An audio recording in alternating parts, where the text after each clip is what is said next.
Hello बच्चों, let's read the question. The question says, in each of the following questions, a statement of assertion A is given by corresponding statement of reason R.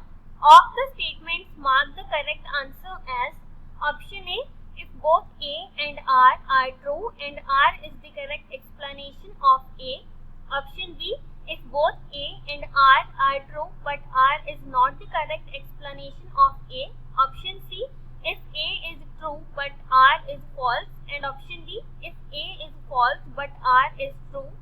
Assertion, high carbon monoxide CO levels can kill a person. Reason R, CO has greater affinity for hemoglobin. तो इस question में हमें कहा है कि assertion में बोला है कि हाई अमाउंट अगर कार्बन मोनोऑक्साइड का होगा तो इससे एक पर्सन जो है उसकी डेथ हो सकती है। और रीजन बताया क्योंकि कार्बन मोनोऑक्साइड की ग्रेटर अफिनिटी होती है हीमोग्लोबिन के लिए। तो चेक करते हैं सबसे पहले ये दोनों स्टेटमेंट्स करेक्ट है या इनकरेक्ट है। अगर दोनों करेक्ट है तो क्या रीजन करेक्ट एक्सप्लेन कर पा रहा है असर्शन को या नहीं। तो सबसे पहले इस क्वेश्चन का की कॉन्सेप्ट लिख लेते हैं। तो इस क्वेश्चन में हम पढ़ेंगे कार्बन मोनोऑक्साइड के बारे में। तो हमारा की कॉन्सेप्ट है carbon monoxide which is represented as CO। तो सबसे पहले ये देखते हैं कार्बन मोनोऑक्साइड की अफिनिटी क्या है हीमोग्लोबिन के लिए। तो कार्बन मोनोऑक्साइड की हाई अफिनिटी होती है हीमोग्लोबिन के लिए एंड ऑक्सीजन के कंपैरिजन में बहुत ज्यादा होती है, मींस 210 टाइम्स ज्यादा होती है। more affinity for hemoglobin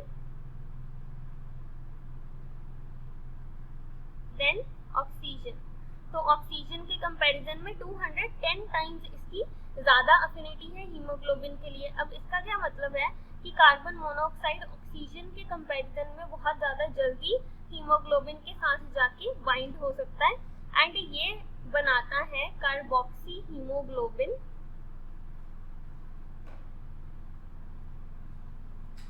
and carboxy haemoglobin जो है ये हमारे लिए डेंजरस कैसे होता है, क्योंकि कार्बन मोनोऑक्साइड की अगर हाई अफिनिटी है हीमोग्लोबिन के लिए तो जब कार्बन मोनोऑक्साइड होगा एयर के अंदर तो ये जाके हीमोग्लोबिन के साथ बाइंड कर जाएगा और ऑक्सीजन को बाइंड नहीं होने देगा। तो ऑक्सीजन हमारे ब्रेन तक नहीं पहुंच पाएगी जिसकी वजह से हमें हेडेक होगा।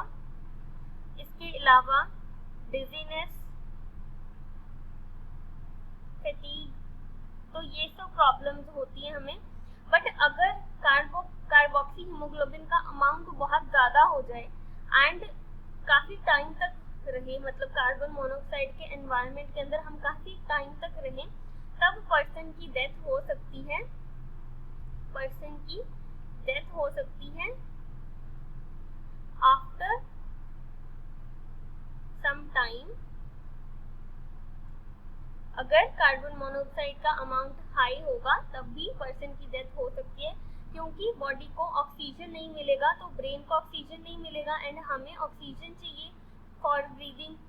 सो इसलिए कार्बन मोनोऑक्साइड हार्मफुल होती है ह्यूमंस के लिए।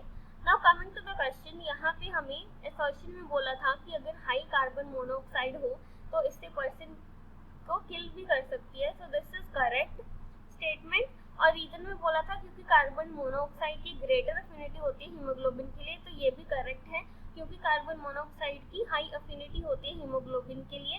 इसलिए कार्बन मोनोऑक्साइड का अगर हाई अमाउंट होगा तो उससे पर्सन किल हो सकता है। तो यहाँ पे हमारे दोनों स्टेटमेंट्स करेक्ट हैं और रीजन करेक्टली एक्सप्लेन भी कर पा रहा है असर्शन को। तो हमारा करेक्ट आंसर हो जाएगा option number A। Hope you understood it well. Best of luck.